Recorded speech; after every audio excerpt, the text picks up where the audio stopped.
Hello friends, welcome to good to know channel. आज हम बात करेंगे सुशांत सिंह राजपूत के केस पर। हम सभी जानते हैं कि सुशांत सिंह राजपूत का मर्डर या हत्या या सुसाइड हम सब लोगों के लिए एक मिस्ट्री बन के रह गया है, जो अभी तक किसी कंक्लूजन पर नहीं आया है। अभी इन्वेस्टिगेशन चल रही है, उसके बाद ही एक कंक्लूजन पर हम आएंगे कि उनकी मौत एक मर्डर था या एक सुसाइड। एक्टर के जाने के बाद सब लोग एक साथ खड़े हुए हैं और आवाज़ उठा रहे हैं कि हमें सुशांत की मौत का सच जानना है और उस सच के तह तक भी पहुंचना है कि रीज़न क्या था उनकी मौत का। इसके चलते बहुत सारी थ्योरीज़ सबके सामने आ रही हैं और उन थ्योरीज़ में से हमारे सामने एक थ्योरी आई है विच इज़ डार्क वेब। एक एडवोकेट हैं विवोर आनंद, जिन्होंने ट्वीट करके ये इन्फॉर्मेशन दी है लोगों को कि उनकी जो मौत थी वो लाइव स्ट्रीम्ड करी गई थी वाया डार्क वेब। अब डार्क वेब बहुत लोगों के लिए शायद एक न्यू वर्ड होगा, क्योंकि हम जैसे आम लोग और हम जैसे लोग नहीं जानते कि what is dark web. Actual में डार्क वेब है क्या?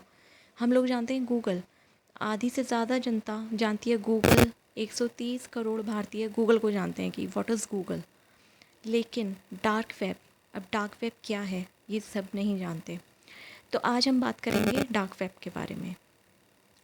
इंटरनेट एक बहुत बड़ा नेटवर्क है जो बहुत वाइड है, इतना वाइड कि जिसके हम बहुत सारे पहलू ऐसे हैं जो हम लोग नहीं जानते। तो इंटरनेट जो है 3 कैटेगरीज़ में डिवाइडेड है। पहली कैटेगरी है सरफेस वेब, जो इंटरनेट का 1 to 4% है, जिसमें से आता है आपका Google, Yahoo, Facebook, Orkut, Twitter. ये सब चीज़ें ये होती हैं आपकी सरफेस वेब पर, और इन सब से आम जनता बहुत अच्छे से अवेयर है और बहुत लोग यूज़ भी करते हैं, सब यूज़ करते हैं। फिर इसके बाद एक कैटेगरी आती है डीप वेब। डीप वेब होती है जैसे हमें कुछ कॉन्फिडेंशियल इन्फॉर्मेशन स्टोर करनी है जो एक आम जनता के लिए एक्सेसिबल ना हो, जैसे किसी बैंक की इन्फॉर्मेशन, जैसे किसी कंपनी की इन्फॉर्मेशन।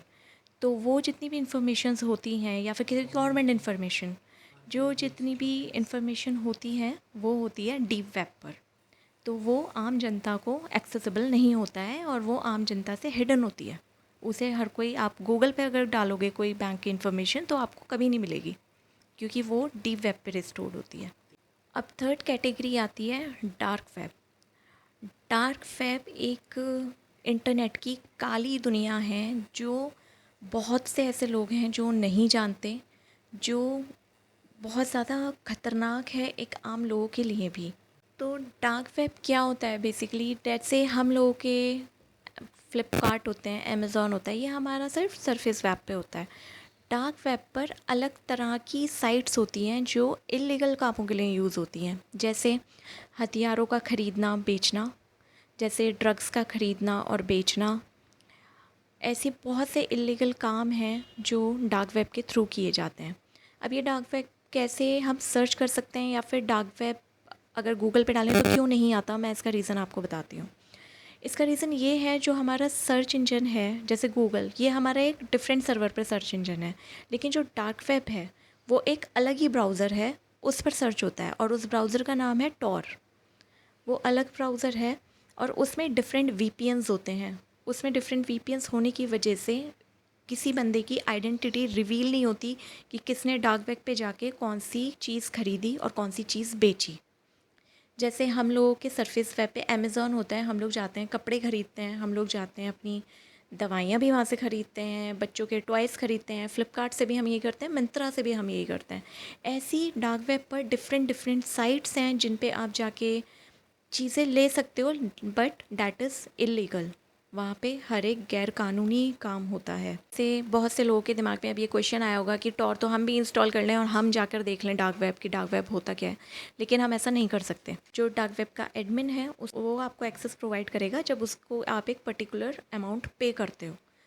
उसके बाद आप वहाँ पे, और जो उसकी साइट्स होती हैं, उसकी साइट्स जैसे हमारे यहाँ तो जैसे amazon.com, .in, .gov, surface web पे ऐसे एक्सटेंशंस होते हैं, लेकिन डार्क वेब पे जो एक्सटेंशन यूज़ होता है वो होता है .onion। तो वहाँ पर बहुत सारी ऐसी इलीगल चीज़ें हैं जो होती हैं, जैसे जैसे कुछ इलीगल चीज़ें हैं, जैसे वेपन्स का ख़रीदना बेचना, जैसे ड्रग्स का ख़रीदना बेचना, ह्यूमन ऑर्गन्स का ख़रीदना बेचना, यहाँ तक कि जो जानवर होते हैं जिनकी किलिंग गैर कानूनी है हमारे देश में, उन जानवरों की खालों का ख़रीदना बेचना, उनका बिज़नेस वहाँ पे होता है। ह्यूमन ऑर्गन्स वहाँ पे ख़रीदे बेचे जाते हैं, जैसे किडनी, हार्ट, लिवर। ऐसे गैरकानूनी काम सिर्फ डार्क वेब पे होते हैं और ये बहुत ही कॉन्फिडेंशियल तरीके से किए जाते हैं। वहाँ पे ये भी नहीं पता होता कि कौन बंदा कहाँ बैठकर उसने कोई चीज़ खरीदी है या डार्क वेब के थ्रू कोई चीज़ परचेज़ की है। जैसे हमारे में क्या होता है, वीपीएन्स बहुत सारे होते हैं, वीपीएन 1 2 3 4 5 टिल 100। अब क्या होता है, जैसे आपने डार्क वेब पे कोई साइट सर्च करी तो वीपीएन 1 जो है जंप करेगा 2 पे, फिर वो जंप करेगा 3 पे, फिर वो जंप करेगा 4 पे, फिर वो ऐसी जंप एंड जंप वो पहुंच जाएगा 100 पे, फिर वो आपकी साइट ओपन होगी।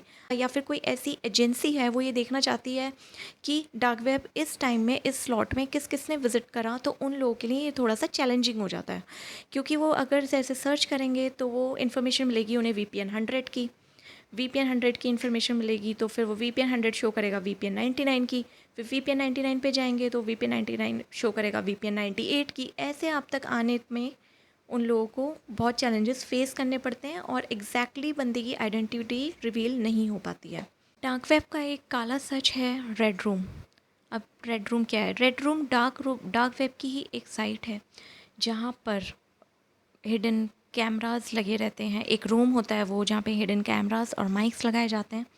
एक किसी बंदे को एट रेंडमली किसी भी बंदे को किडनैप किया जाता है और उसको हर तरह से टॉर्चर किया जाता है, उसे टॉर्चर किया जाता है, और जिससे वो लाइव सब कुछ सब लोग देख सकते हैं। जिन लोगों के पास इस चीज़ का एक्सेस होता है वो इस चीज़ को इन्जॉय करते हैं। इंसान की टॉर्चरिंग वो लोग इन्जॉय करते हैं। फिर उसे टॉर्चर करके वो आपको एक दिन टॉर्चर करते हैं, 2 दिन टॉर्चर करते हैं, फिर तीसरे दिन एक सस्पेंस एक थ्रिलर बना के मर्डर करते हैं, और वो चीज़ माइक्स और कैमरास के थ्रू लाइव स्ट्रीम्ड की जाती है उन लोगों को जो ये चीज़ देखना चाहते हैं। हमारे बीच ऐसे ही बहुत लोग हैं जो टॉर्चर को एंजॉय करते हैं, इंसान की लाइव किलिंग देखना चाहते हैं कि अच्छा जब मर रहा है तो कैसे चिल्ला रहा है, अपने बीच बचाव में वो कैसे एक्शंस कर रहा है। तो ये चीज़ रेड रूम के थ्रू करी जाती है। ये एक स्पेसिफिक साइट है जो डार्क वेब पे मिलती है और इसके थ्रू लाइव स्ट्रीमिंग करी जाती है किलिंग की। बहुत से केसेस ऐसे हैं इंडिया में किडनैपिंग के, बहुत से केसेस ऐसे हैं इंडिया में कि किडनैप कर कर लोगों को मार दिया जाता है विदाउट एनी इंटेंशन। सिर्फ उनकी इंटेंशन ये होती है कि हम अपने ऑडियंस को इन्जॉयमेंट दे सकें, क्योंकि उन्होंने इस चीज़ के लिए पेमेंट पे कर रखी है। अब सेम केस आया है सुशांत के केस में भी कि उनकी जो किलिंग थी वो लाइव स्ट्रीम्ड करी गई थी। पर इस केस में एक कैच है, एक पॉइंट ये है कि जो मुझे नहीं लगता कि उनकी शायद किलिंग लाइव स्ट्रीम करी गई थी, क्योंकि हम लोगों ने भी देखा जैसे फुटेज आया था एक न्यूज़ चैनल का नाम मुझे ठीक से याद नहीं है। एक फुटेज आया था न्यूज़ चैनल का, उसमें सूरज पंचोली स्पॉट किया गया था सुशांत की डेथ वाले दिन घर से बाहर निकलते हुए।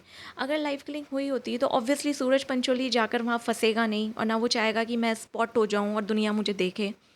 तो जो लाइव किलर्स होते हैं जो ये काम करते हैं वो लोग बहुत प्रोफेशनल क्रिमिनल्स होते हैं। मतलब वो ऐसा ऐसा काम करते हैं कि कोई सबूत या एविडेंस रहना ही नहीं चाहिए, कुछ बचना ही नहीं चाहिए, और जब तक इंसान के बिल्कुल प्राण नहीं निकल जाते वो तब तक वहाँ से जाते ही नहीं हैं और बिल्कुल देख कर जाते हैं। और जो उनकी ऑडियंस है वो भी ये चीज़ सिर्फ इसलिए देख रही होती है कि बंदा ठीक से मर गया ना, उसमें एक भी सांस बची तो नहीं है, सिर्फ इसलिए क्योंकि उन लोगों को मज़ा भी आ रहा होता है टॉर्चर करने में, लोगों को मारने में, पीटने में। तो सुशांत सिंह राजपूत के केस में लाइव किलिंग हुई थी या नहीं हुई थी, ये बात कितनी सच है इस चीज़ का दावा तो नहीं कर सकते, और इस चीज़ की अभी कोई पुष्टि हुई भी नहीं है। क्योंकि मुझे जो अपने व्यूज़ लगते हैं, मुझे तो यही लगता है कि अगर ऐसा हुआ होता तो सूरज पंचोली वहाँ पे स्पॉट नहीं होता। ऑब्वियसली वो इसलिए गया होगा ना, वही देखने के लिए कि कहीं कुछ एविडेंस रह तो नहीं गया है। ऑब्वियसली वो इसलिए जाएगा और इसलिए वो स्पॉट हुआ है।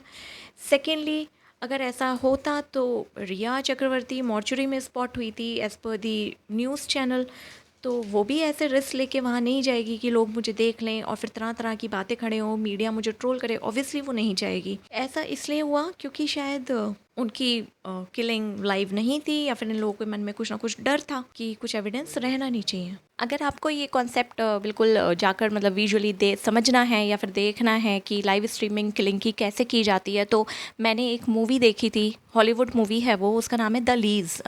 Z5 पे मिल जाएगी आपको। तो उस मूवी की जो स्टोरी है, जो उसका जो स्टोरी लाइन है, वो कुछ कुछ सुशांत के केस से मिलता जुलता है। जैसे hallucinations, depressions, medicines, doctors, place change, जगह का बदलना, ये थोड़ा बहुत उसमें मिलता जुलता आपको दिखाई देगा। और वो मूवी बहुत अच्छी है, आप जाके देखना। और एंड में उसमें दिखाया गया है कि डार्क वेब पे जो व्यूअर्स होते हैं वो कैसे लाइव किलिंग अपना इंजॉय करते हैं। तो उसमें आपको एक थोड़ा बहुत कॉन्सेप्ट मिल जाएगा कि किस तरह से उसके फ्लैट में हिडन कैमराज और माइक्स लगाए गए थे for the purpose of the live killing. तो आप एक बार चाहें तो आप एक बार Z5 पे जाकर ये मूवी देख सकते हैं।